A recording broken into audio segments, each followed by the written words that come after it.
McCaskill.com. Take over. Last mission. Final boss mode. Let's actually go on to the rest of the fight. The other big fight on this card, and it is a big fight too. Yeah. It's the co-main event. This is, like I said, Matchroom, and Matchroom does, like I said, the zone. One thing they do is like the women are in prominent spots, and there's no, needing to put on independent pay-per-views, none of this shit. And this is for another significant fight for another person who's also undisputed. Of course, we'll talk about Jessica McCaskill, the undisputed welterweight champion, rematching Cecilia Braekhus. After their fight back in the summertime on one of the wilder zone Matchroom Boxing USA cards. Yeah. Out in the middle of the street, street fighter 2 vibes. Yeah, I mean that shit was that whole scenery was crazy to me. Like I'd never seen some shit like that. Like shit had straight up Street Fighter vibes. That's what the last Ring City card was reminding me of. Yeah, no. And this was up because Braekhus obviously had never lost, and she basically went the hard way to get all them damn belts. So she's also getting a little older too, and McCaskill just seemed like I think age might have actually played a part in Braekhus actually losing that fight because McCaskill's hunger played a difference. Oh yeah, McCaskill was hungry. You can tell too because in the interview afterwards, she was talking about she was homeless, this, that, and the third. Her mind state was like she could not lose, and she got a great victory. And most people were thinking that Braekhus was probably going to retire after that because it seemed like she was putting it out there. Yeah, she changed her mind then. But then most likely that the Zone or Eddie probably offered her more money. And it's like, what? And then but that pride too. Like, I don't think it was all money on this one. Like, you could hear it in her voice. Like, you ain't see the little video clip where they was talking shit to each other? Oh yeah, the Braekhus talking shit is kind of funny to me because she was. Yeah, it is funny. Like, she's so awkward talking shit. Yeah, but it just comes from like a whole, like she got so much contempt, but it's still awkward. Yeah. Like you could feel the contempt. Like, I mean, it's not no Cotto Margarito face off. Oh no, yeah, nothing will ever top that one.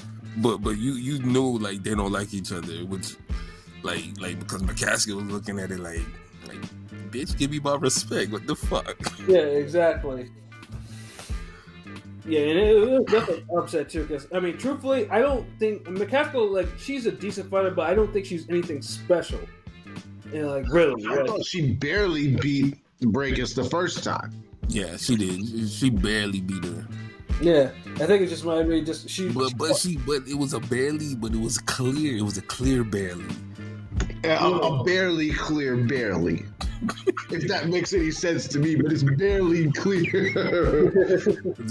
Hold on, Jermaine Taylor got a career off of those, so chill. Yeah, Jermaine Taylor is the king of the barely, clearly, barely. But that's better than the Aki fights. The king of the split decision. Oh man, but this fight is gonna be interesting because it's gonna be like Braekhus has gotten older. McCaskill has that champion swag about her. So LV, man, what are your thoughts? Oh man, a part of me feel like McCaskill gonna fight better. Like she got something to prove. Like she's gonna be the Sora Visa for her. Oh, good lord! Huh? Said, oh, good lord! I think she's gonna come in there and fight harder, and really prove herself this time. But damn, oh my god, this is another hard fight. Like, because a part of me feel like Braekhus has too much contempt to just lose. Right. Like she literally knows she's better than this girl, so it's like, the fuck? Like, how'd I lose the first time? Like, it was close.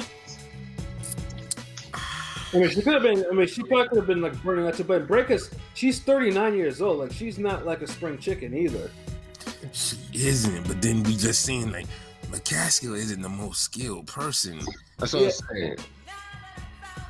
But some people, when they become a champion, they get better. Right. They fight harder. Not everybody, does the Andy Ruiz routine. For every Andy Ruiz, you got a Soren V side. Coming in that rematch, like, hold on. Message. So, you know what? I think McCaskill gonna do it. She gonna pick up where she left. Nah, I ain't gonna say that. Oh, you start over better. Yeah. I was gonna say if she's gonna pick up where she left off, then it's more of no, 7-3. But she's younger, fresher. I think she's still hungrier. Because the first fight was close enough where people might be like, well, it was a fluke. I think she's gonna hustle her way to another close win. Yeah, no, I could definitely see that too. Pete, what about you? Oh man. There we go again, stealing LB's ad-libs. But I look at it the other way around. Yes, Braekhus is a little long in the tooth. She's the older fighter, not a spring chicken. But I just think that she's just the better fighter. I think she's the more skilled fighter. And I feel like it was a little bit of an off night that night. But I think she's going to pick it up where she left off. And I think that she's going to win this one. She's going to get her belts back. Yeah, no, and honestly, I agree with you. I actually feel that Braekhus has one last good fight in her, and this is going to be it. Like what a career ender. What's that? I'm saying, what a career ender for that. Like to get it back that one last time. Like yeah. Because that was a fluke, young lady. McCaskill. She's a decent fighter, but I don't see it with her. I don't see it completely with her. So I think trying her about the Katie Taylor fight. What's that? Remember, she was trying her about the Katie Taylor fight. Yeah. Katie Taylor decisively beat her. That wasn't even a contest, I think. Yeah, Katie Taylor got way more power and speed and quickness than Braekhus does too. So I'm with P. Like I think it's gonna be a decision because Braekhus, she has a little pop, but I don't think she does have some pop, but she also is another one that doesn't consistently turn over that right hand. I don't know why, but that seems to be a thing with the females. Like it comes and it goes. It seems like one round, they turn it over, and then the next round they don't like. Well, oh my god, it's so annoying. Yeah, Deshaun Cruz and what's the other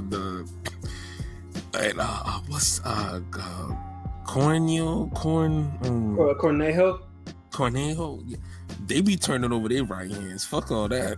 Yeah, they do. Like if she turned over her right hand, sometimes Braekhus, sometimes she doesn't turn it over, and then sometimes she pushes her punch. Like she's like too much sometimes. Like, and I love Braekhus, but like sometimes she's in many ways sometimes like the female Kell Brook, and it's annoying, and I don't mean that in a good way. Yeah. Like you want them to punch hard, but they like kind of just toss it out. Yeah, it's all chocolate's brownie, and you just shove the brownie out there like not. Take that. Yeah, but she does punch. McCaskill's punches are kind of awkward. Like I don't know, she throws them out there, but then she doesn't turn over her punches either. Like she kind of flips. They turn over by accident because she's winging them. Yeah. I think I think McCaskill has the heavier hands, but she doesn't know how to use those hands. Like, but her style works for her because that's the type of style you want to outfight Braekhus. You don't want to try to outbox her. No. And funny because in the first fight, Braekhus, I mean, it took Breakus a little bit too long for her to adjust to that, and that's Yeah, what. about like the 6th round. Yeah, She's mad. Like McCaskill's mad awkward. Like a damn female Emmanuel Augustus. Shit. Mad awkward. yeah, and that was the problem. And Breakus, though, when she was trying to rally, she couldn't sustain that rally long enough to actually, to get herself back in the fight. I mean, she did it on one card. She got herself a draw on the other card, but she was decisively beaten on the other two. So it's like, yeah, one thing, Breakus has to jump on her early. Like, there can't be no waiting to the 6th round or anything of that shit. Like, if she does that, then she will get her belts back. Well, she waited till the 6th round because she was befuddled by McCaskill's awkwardness. Yeah, But then McCaskill was landing too because she was like really aggressive, and I think that kind of threw Breakus off as well. yeah. So, but I actually do think Breakus, like Pete said, like I think Breakus will probably have a plan for that this time around. I think she will, like she'll right her wrong, and she'll get her belts back. But if she does lose, I think Breakus will probably retire. Like that. No, yeah, definitely. I see. If Breakus loses, she'll retire. I think I honestly think my theory is if she wins, Eddie Hearn will try to push for a dam. I could see her pushing for one final fight, and it'll be like it'll be Breakus and Taylor. I could definitely see that. Yeah. Yeah, either that or Breakus and Shields. That's not happening. That's not gonna fucking happen. Don't put that out there, please. That clout chasing ass fight, like weight classes are for weight divisions exist for a reason. Yeah, no, and Shields has personally responded to me when I said something about that, and she went on this rant, added me, well, if I could do this, she could come up to 154. I'm like, oh my gosh, I shouldn't have said anything because I put myself in the crossfires of Shields, but whatever, I don't want to see that. That's one of those personalities you just scroll past, don't engage. You know what I mean?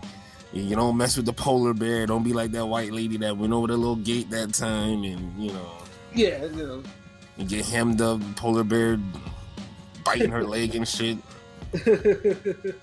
Nah, man. But you made a great point, though. I actually agree with you.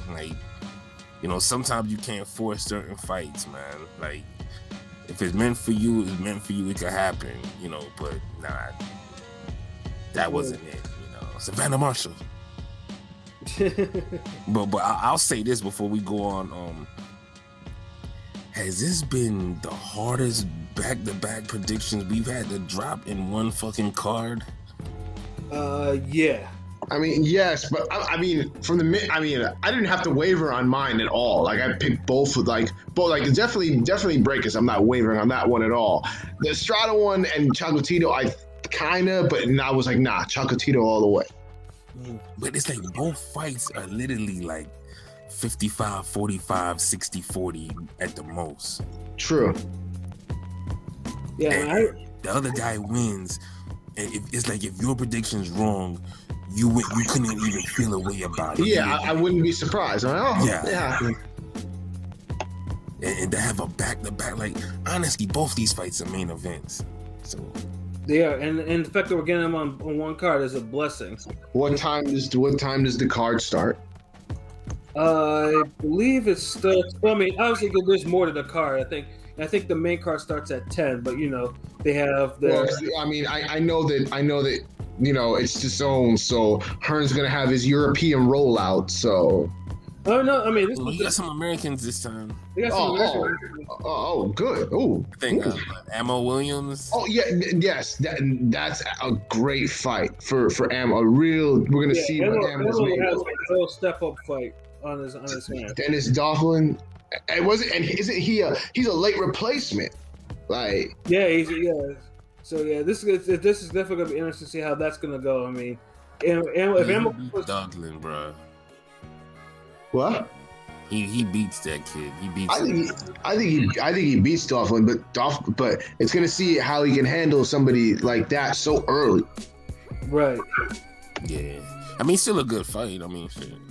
Yeah. I mean, for one thing, like I said, the undercard actually has has a good amount of step up fights. You know, at least they're not going to be like straight up. I mean, we're not expecting straight up jobber fights. Yeah, I think it's about like 7 fights total with the undercard and main event. Like, yeah, and also, I mean, there's also it's a boxing holiday almost. I mean, there's also a third fight on the main part where you have we have a light flyweight fight. You know, where Haruto Kayaguchi, defends his belt. You know, and this is a division that most people don't pay attention to, but they're both punchers. Well, definitely, and especially Kayaguchi, he's definitely a puncher versus Axel Vega. You know, so I mean, that's a sleeper fight. That'll probably be the opener of the main part of the card that starts at 10. So, like I said, those little guys, they throw. You know, so.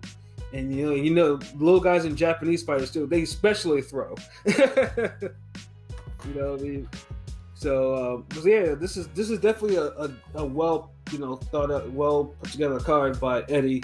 So yeah, I mean, I think the whole card. So I'll probably start at like either 7 or 7:30. Obviously I will retweet whatever the Zone or Matchroom puts out in terms of their final match list and everything. So, but yeah, this should be a good, this should be a good night of boxing. And now, Matchroom is not the only one in town, though. However, there is another card. Now, for the ones who